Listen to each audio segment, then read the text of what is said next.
오늘 우리에게 주시는 하나님의 말씀은 구약성경 창세기 2장 18절부터 25절까지입니다. 구약성경 창세기 2장 18절부터 25절까지입니다. 우리 교독에서 읽도록 하겠습니다. 18절 제가 먼저 읽겠습니다.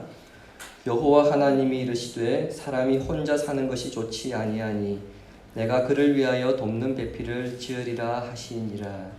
여호와 하나님이 흙으로 각종 들짐승과 공중의 각종 새를 지으시고 아담이 무엇이라고 하나 보시려고 그것들을 그에게로 이끌어 가시니 아담이 각 생물을 부르는 것이 곧 그 이름이 되었더라.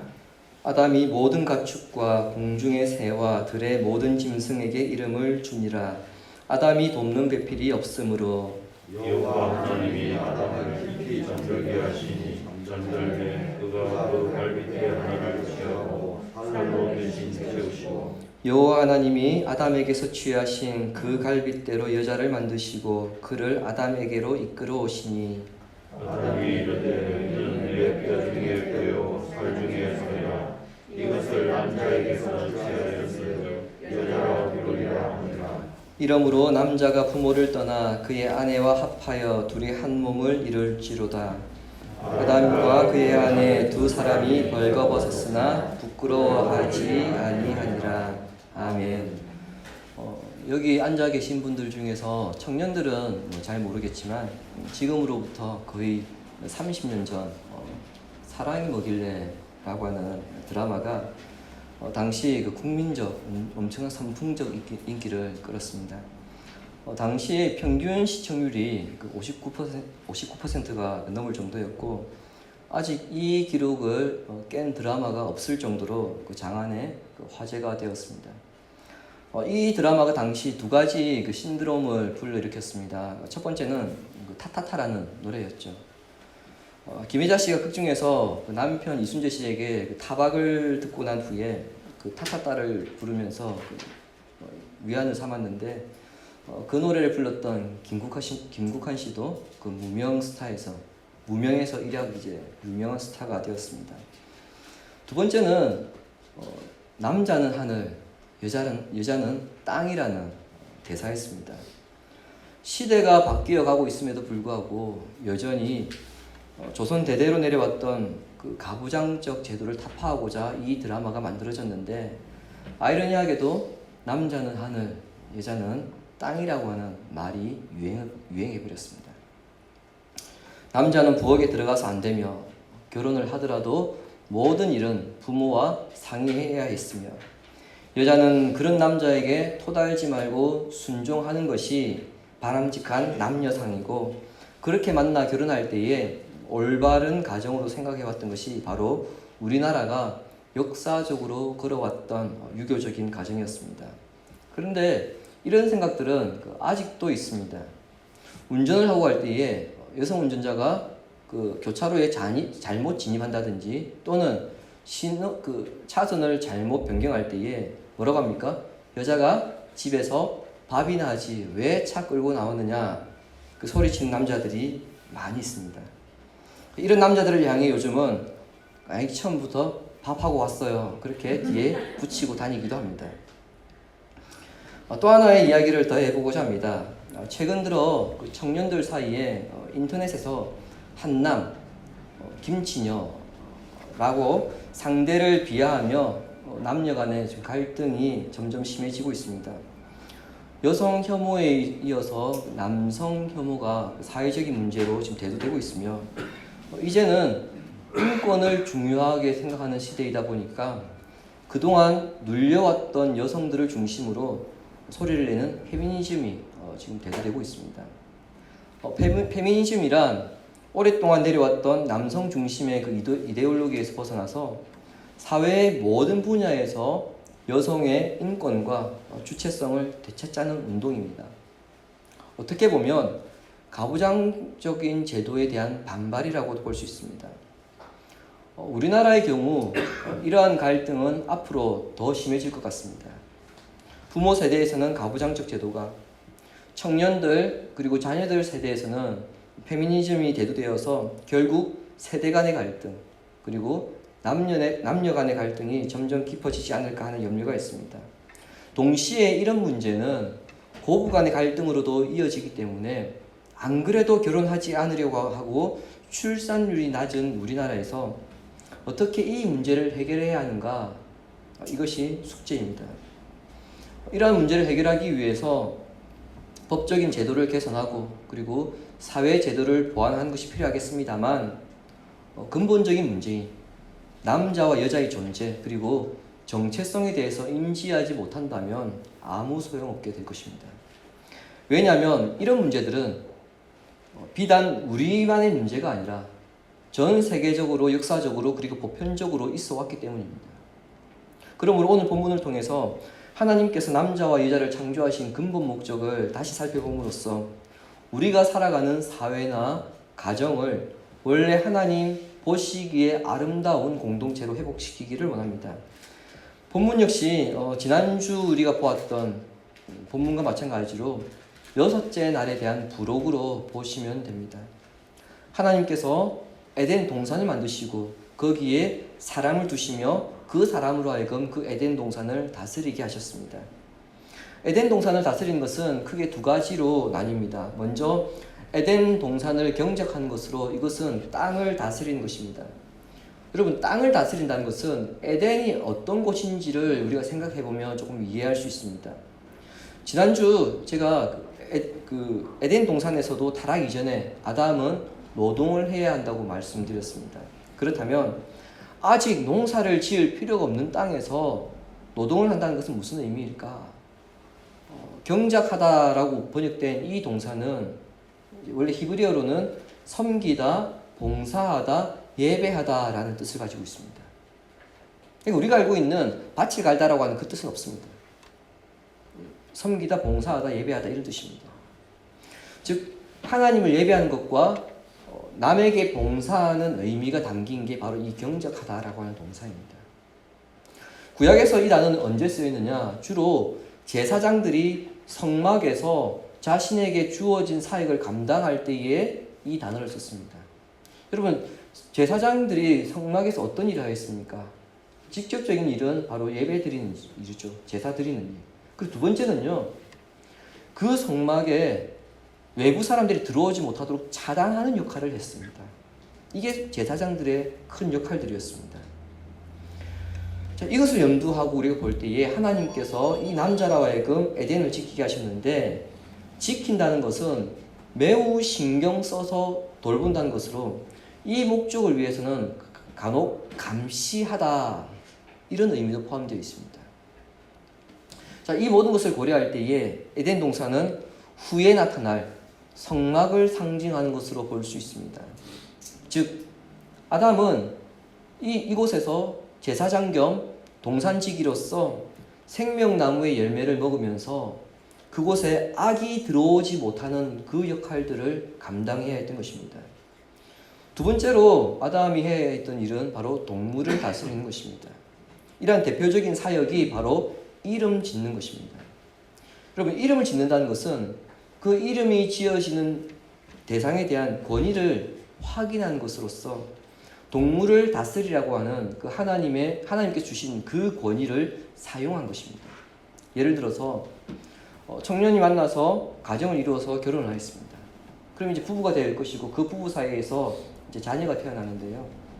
그 자녀의 이름을 지을 수 있는 1차적인 권리는 여러분 부모에게 있습니다. 간혹 할아버지나 할머니가 이름을 지어주신 경우도 있고요. 정말 믿음이 좋으신 분들은 간혹 목사님에게 이름을 부탁하는 그런 경우도 제가 종종 보긴 봤는데, 이것은 그 부모가 권리를 양도했거나 자문을 구했기 때문이지 실제적으로 그 아이의 이름을 지을 수 있는 권한은 부모에게 있습니다. 아담 역시 지금 피조물에 불과합니다. 그렇다면 그에게는 동물들의 이름을 지을 권리가 없습니다. 하지만 창조주 하나님께서 당신의 형상을 아담에게 허락하셨기 때문에 왕은 아니지만 왕노를 할 수 있게 되어서 지금 이 동물들의 이름을 짓고 있는 것입니다. 1장에서 하나님은 빛과 어두움 그리고 궁창, 땅의 이름을 지어주셨습니다. 그래서 하나님께서 궁창이라 부르셨고 하나님께서 이건 빛이라 부르셨고 어둠이라 부르셨습니다. 그런데 동물의 이름을 짓는 것은 하나님께서 하시지 않으셨습니다. 왜일까요? 그것은 인간 보고 하라는 것입니다. 그리고 하나님은 흙으로 짐승과 새들을 만들어서 아담에게 오게 하였고 아담이 이제 그 이름을 짓게 되었습니다. 아담이 짐승들의 이름을 하나하나 지어주면서 피조물들과 그리고 자신과의 차이를 느끼게 되었고요. 그리고 만물을 다스린다는 것이 무엇인지 그 의미를 하나씩 깨닫게 되었습니다.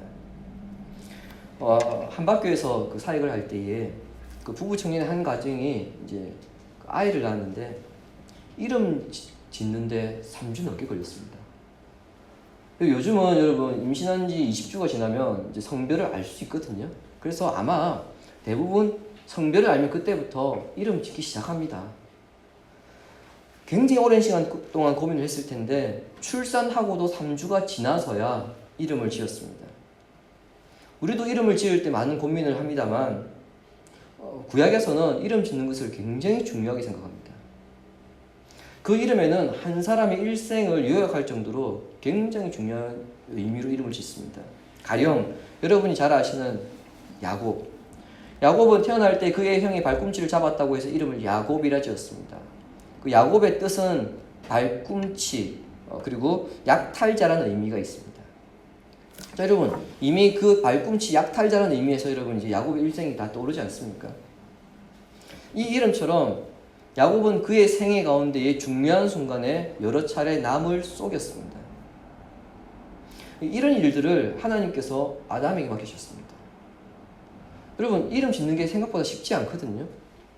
우리가 창세기에서 하나님께서 동물을 각 종류대로 만드셨다고 했기 때문에 정말 머리 아팠을 것입니다.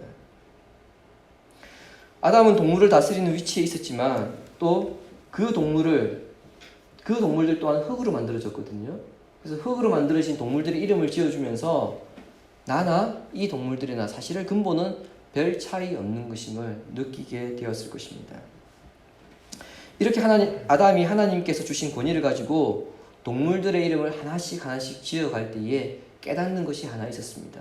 그것은 동물들 중에는 아담과 함께 마음을 같이 하고 마음을 나누며 살아갈 동반자가 없었다는 사실입니다. 이 사실을 깨달았을 때에 아담이 굉장히 깊은 고독감을 느끼게 되었는데 하나님은 의도적으로 아담이 고독감을 느끼게 하셨던 것입니다. 그렇게 해야 여자가 창조될 때에 진정으로 환영할 수 있게 되었습니다. 때문이었습니다. 하나님께서는 처음부터 여자를 창조할 것을 계획하셨습니다만 남자가 고독감을 느끼며 여자를 맞이할 때까지 하나님께서는 기다려 주셨던 것입니다. 즉 남자가 준비될 때까지 여자를 창조하지 않으셨던 것입니다. 이 여자를 18절과 20절에서는 돕는 에필이라 이렇게 부르고 있습니다. 여자를 창조한 과정을 통해서 우리는 특히 남자들은 몇 가지 정확하게 짚어야 할 것들이 있습니다. 첫 번째는 먼저 남자와 여자 사이에는 계급이 존재하지 않는다는 것입니다. 우리는 여자가 남자를 돕기 위해 만들어진 존재라는 것을 토대로 여자가 남자보다 아래에 있다 이렇게 생각하는 경향이 많이 있습니다. 그러나 하나님께서 아담으로 하여금 동물들의 이름을 짓게 하시려고 각종 동물들을 아담에게 이끌고 나올 그때에 그리고 아담이 동물들의 이름을 지어줄 그때에 여러분 여자는 없었습니다. 여자는 없었습니다. 하나님께서 끌고 온 동물들에게 아담은 이름을 지어줌으로써 사람이 동물보다 위에 있다 이것은 인정했거든요. 그런데 여자가 없다는 의미는 무엇이겠습니까? 이것은 여자는 남자의 다스림 아래 있는 것이 아니라는 겁니다. 처음에 창조될 때는. 다음으로 하나님께서는 여자를 만드시는데 굉장히 많은 관심을 가지셨다는 사실을 남자들은 정확하게 알아야 됩니다. 유대인 남자들은 아침에 잠에서 깨어나면 3가지 기도 제목을 놓고 기도했습니다. 첫 번째, 이방인으로 태어나지 않은 것에 감사했습니다. 두 번째, 자신이 종이 아니라 자유인으로 태어난 것에 대해서 감사의 기도를 드렸고요. 세 번째는 여자로 태어나지 않은 것에 대해서 감사의 기도를 드렸습니다. 즉 유대인들은 어떻게 생각했습니까? 남자가 최고다 이런 생각을 가졌죠. 그런데 이것은 하나님께서 여자에게 얼마나 많은 관심을 가지고 계셨는가 그것을 몰랐기 때문에 했던 기도라 할 수 있습니다. 지난주에 보았습니다만 남자의 창조 과정은 7절 단 한 절에 끝납니다. 2장 7절 단 한 절이 남자에 대한 창조 과정입니다. 반면에 여자의 창조 과정은 오늘 본문 20절부터 22절까지 세 절에 걸쳐서 소개할 정도로 하나님의 관심이 집중되어 있습니다. 더군다나 6일간의 창조 기록에서 여자가 창조의 마지막임을 고려할 때에 하나님께서 얼마나 여자를 중요하게 생각하셨는가, 관심이 많으셨는가 우리는 알 수 있습니다. 세 번째는 여자에 대해서 남자가 소유권을 주장할 수 없다는 점입니다. 하나님께서 여자를 창조하실 때에 남자를 깊이 잠들게 하셨습니다. 즉 여자가 창조되는 과정에서 여자의 그 인격이나 조직에 남자는 그 어떤 기여도 한 것이 없다는 것입니다. 그럼에도 역사적으로 전 세계에서 남자들은 여자를 소유하려 했고 억압해왔으며 차별해왔던 것이 사실입니다. 하나님께서 창조의 마지막 완성을 하시면서 여자를 만드셨고 그 여자를 남자의 돕는 배필로 주셨습니다. 돕는 배필이라고 하는 이 말의 의미를 정확히 몰랐기 때문에 조금 전 말씀드렸던 이 세 가지를 남자들이 역이용했습니다. 즉 차별했고 여자들은 별로 하나님의 관심이 없고 여자들은 남자의 소유물이다 이렇게 생각해왔던 거죠. 남자들이 이러한 생각을 가지고 있는 한 죄송합니다만 건강한 가정 이룰 수 없고요. 건강한 사회 이룰 수 없고 건강한 교회 이룰 수 없습니다. 그렇다면 돕는 배필이란 무슨 뜻일까? 사실 우리 한글 성경은 이 번역부터가 오해를 불러일으켰습니다. 오늘 지금 영어 성경을 가지고 계신 분들은 이 부분의 번역이 배우자가 아니라 suitable helper, 즉 적합한 조력자, 알맞은 조력자 그렇게 영어 성경이 번역되어 있는 것을 알 수 있을 겁니다. 히브리어는요 마주하는 조력자입니다. 마주대하면서 돕는다는 의미입니다. 우리가 돕는다고 하니까 위치상, 계급상 위에 있는 것으로 한 사람은 위에 있고 한 사람은 밑에 있는 것으로 그렇게 생각을 하고요. 또 배필이라고 하니까 우리는 배우자라고 생각을 합니다.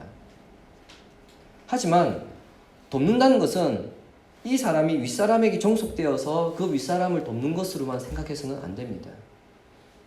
성경에는 특히 구약 성경에는 의외의 반대의 경우가 많습니다. 위에 있는 사람이 오히려 힘이 없는 사람을 돕는 경우가 더 많습니다. 그 가운데에 특별히 16번이 하나님께 사용되었습니다. 대표적인 본문 두 구절만 보겠습니다. 오늘 주보를 보시기 바랍니다. 신명기 33장 29절입니다. 우리 함께 읽을까요? 이스라엘이여 너는 행복한 사람이로다. 여호와의 구원을 너같이 여는 백성이로다. 그는 너를 돕는 방패시여 내 영광의 칼이시로다. 내 대적이 내게 복종하리니 내가 그들의 높은 곳을 밟으리로다. 아멘. 여기서 그는 너를 돕는 여호와께서 너를 돕는 방패가 되신다고 할 때에 이 돕는 것이 바로 여자가 남자를 돕는 것과 같은 의미입니다. 시편 33편 20절입니다. 같이 읽겠습니다. 우리 영혼이 여호와를 바라며 그는 우리의 도움과 방패시로다. 아멘. 여기서도 마찬가지 여호와께서 환난 중에 우리를 돕는다고 고백하는데 이 도움이 바로 여자가 남자를 돕는 것과 같은 것입니다. 즉 돕는 배필이라고 하는 것은요 어떤 사람이 어려움에 처했는데 그 상황에서 적절한 도움을 줌으로써 그 사람을 구해내는 의미입니다. 이것이 여러분 바로 돕는다는 겁니다. 이것은 서열상 위에 있는 사람이든 아래에 있는 사람이든 전혀 문제되지 않습니다. 따라서 남자 입장에서는 여자가 자신의 어려움을 알고 그 상황에서 구해지는 조력자로서 받아들여야지 마치 비서처럼 자신이 필요한 모든 것을 채워주는 그런 존재라고 생각해서는 안 된다는 것입니다. 아담의 경우에 하나님께서 자신에게 맡겨주신 그 사명, 자신에게 나오는 동물들의 이름을 지어주는 중에 몹시 외로움을 느끼게 됩니다. 암수가 나란히 자기에게 지금 오고 있거든요. 근데 정작 자신만 홀로 남게 된 것을 알게 된 겁니다. 새들도 짝이 있고 우리가 흔히 말하는 집신도 짝이 있는데 아담 자신만 혼자더라는 겁니다. 이 외로움에서 남자를 구해주는 역할을 한 사람이 여자이고요.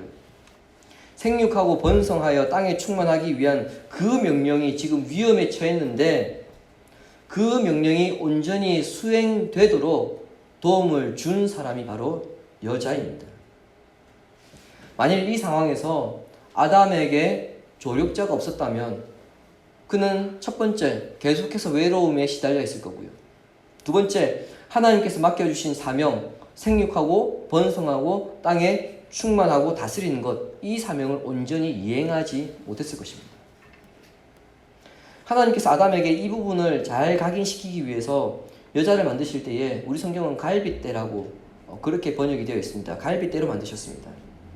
근데 이 단어가요, 히브리어에서는 그냥 옆으로 되어 있습니다. 옆이라고 되어 있습니다.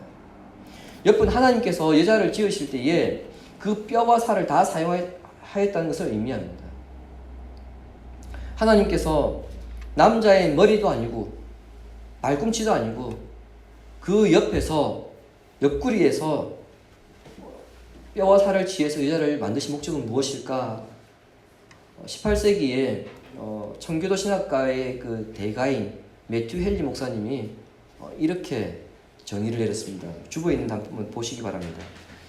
남자의 머리에서 취하시지 않은 것은 여자가 남자를 억누르는 일이 없게 하기 위해서이며, 발에서 취하지 않으신 것은 여자가 남자에 의해 짓밟히는 일이 없게 하기 위해서이고, 가슴에서 취하신 것은 여자가 남자와 동등하며 여자는 남자의 어깨 아래에서 그의 보호를 받으며 가슴 곁에 있으며 사랑받게 하기 위해서이다. 여러분, 이 모든 것을 고려할 때에 결국 돕는 배필이라고 하는 것은 남자에게 종속되지 않으나 남자의 가장 가까운 곳에서 조력하는 사람입니다. 아니나 다를까 하나님께서는 마치 결혼식에서 신부의 손을 이끌고 입장하는 아버지처럼 잠에서 깨어난 그 아담에게 여자를 데리고 옵니다. 그리고 아담 역시 하나님의 뜻을 깨달아서 이름을 그 사람을 여자라고 부릅니다. 여러분, 이름을 여자라고 하겠다는 게 아닙니다. 여자라 부르겠다 이렇게 합니다. 여러분, 우리 생각에는 우리는요 남자와 여자 글자가 아예 다른 글자죠. 근데 히브리어는 남자는 이시고요, 여자는 이샤입니다. 남자는 이시, 여자는 이샤입니다. 여러분, 히브리어에는 모음이 없거든요. 모음이 없고 자음만 씁니다. 나중에 후대의 유대인들이 못 읽으니까 이것을 읽게 하기 위해서 모음 기호를 붙였긴 했는데 실제로 히브리어는요 자음만 있습니다. 여러분, 이시와 이샤를 자음만 쓰면 글자가 같을까요, 다를까요? 같습니다. 그만 봐가지고는 이게 남자인지 여자인지 알 수가 없습니다. 차이점이 있다면요, 이샤는 여성형 전미사가 붙었다, 그 차이밖에 없어요. 즉 아담과 하와가 남자와 여자가 차이가 있다면 그것은 성이 다르고 성에 따른 역할이 다른 것뿐이지 그 사이에 어떤 계급이 있고 종속되고 이것은 아니라는 겁니다. 즉 서로 협력하는 동반자적 관계이지 종속되는 주종 관계가 아니라는 점입니다. 이렇게 두 사람이 만나서 인류 최초의 가정을 이루게 되었습니다. 근데 이 가정을 위해서 하나님께서 주례사를 하시거든요. 어떻게 보면 최초의 주례사겠죠. 이와 같은 주례사를 하십니다. 본문 24절 보시기 바랍니다. 이러므로 남자가 부모를 떠나 그의 아내와 합하여 둘이 한 몸을 이룰지로다. 결혼을 하면 여자들이 친정을 떠나 남편의 집으로 가는 게 고대 사회의 전통이었습니다. 우리나라도 그랬죠. 그리고 지금 아담과 하와 이 두 사람은 흙에서 만들어진 최초의 사람입니다. 그러면 여러분 부모가 있을까요, 없을까요? 부모가 없는 게 당연합니다. 근데 이 두 가지 사실, 여자들이 친정을 떠나서 신랑의 집으로 간다는 것과 아직 이들에게는 부모가 없다는 것을 고려할 때에 이 두 사람에게 이와 같은 주례사를 하신 것은 바로 이들이 앞으로 평화롭고 행복한 가정을 이루어 가기 위한 목적이었습니다. 부모를 떠나는 것이 선행되어야 아내를 진정한 동반자로 맞이할 수 있기 때문이었습니다. 무슨 뜻인가? 고대 사회에서는 신랑의 부모는 신부 부모에게 결혼 지참금을 줍니다. 그리고 특히 유대 사회 같은 경우에는 결혼식을 하게 되면 여러분, 우리는 하루로 끝나지 않습니까? 요즘 같은 경우에 교회에서 하는 것보다는 주로 이제 식장에서 많이 하기 때문에 결혼 비용이 엄청나게 들어갑니다만, 유대 사회에 마찬가지, 유대인들은 7일 동안 결혼 잔치를 하거든요. 일주일 동안 합니다. 그러니까 아들 하나 결혼을 보내려고 하면은 부모가 엄청난 돈을 들여야 됩니다. 그렇게 상당한 비용을 지불하여서 아들의 결혼식을 치렀기 때문에 신랑의 부모는 결혼한 이후에도 아들에 대한 권위, 그 권리가 자신에게 있다고 생각해 왔습니다. 그러므로 아들은 부모에게 종속된 그 권위 체계를 단절시켜야 비로소 부모를 떠날 수 있게 되고요. 자신의 인생의 동반자로서 아내를 존중할 수 있게 됩니다. 지금까지는 부모와 의논을 해왔습니다. 그리고 부모와 의논을 하고 부모와 의논한 것을 가지고 결정을 했거든요. 그런데 이제부터는 아내와 의논하고 아내와 결정하라는 것입니다. 물론 부모의 지혜를 구할 수 있습니다만 어디까지나 그것은 참고사항이고요. 아내의 의견을 수렴하고 존중하는 것이 1차적이라는 겁니다. 이렇게 볼 때에 부부관계의 방향성과 그 중요성이 수정되어야 합니다. 부부와 관계는 인간관계 중에서 가장 기본적이고 가장 소중한 관계입니다. 이것을 가르치기 위해서 부모를 떠나라는 것입니다. 부모와 자녀들과의 관계보다 더 소중한 관계가 부부관계입니다. 남자가 깊은 고독감 가운데의 여자를 만났고 사랑하여서 결혼을 하는 이 이야기에서 여러분 자식에 대한 이야기는 전혀 없습니다. 왜냐하면 부부 사이의 자녀는 있을 수도 있고요, 없을 수도 있기 때문입니다. 요즘 자녀의 교육 문제로 그 부부가 떨어져 있는 가정들이 많습니다. 기러기 아빠라고도 하죠. 심지어 자녀 문제 때문에 이혼한 부부도 우리가 보게 되는데 성경적으로 이것은 결코 옳지 않습니다. 한편으로 본문은 부모를 떠나서 아내와 연합하라고 직접적으로 권면하고 있습니다. 이것은 여러분 부모를 외면하라는 것이 아닙니다. 왜냐? 십계명에 보시면 십계명은 크게 그 두 부분으로 나뉩니다. 1계명부터 4계명까지는 하나님에 대한 계명이고요. 5계명부터 10계명까지는 인간에 대한 계명인데 인간에 대한 계명 첫 번째가 바로 부모 공경입니다. 살인보다도 더 중요하게 여기는 게 인간 공경입니다. 부모 공경입니다. 그런데 여러분, 이것은 부모를 기쁘게 하고 공경하며 순종하라는 것이지 그 과정에서 아내를 외면하라는 것은 아닙니다. 우리 사회에 고부간의 갈등이 심했던 이유도 바로 부모가 아들의 인생에 깊이 개입하려 했기 때문이고요. 아들 역시 부모를 떠나지 못했기 때문에 이와 같은 고부 갈등이 심하게 일어났었습니다.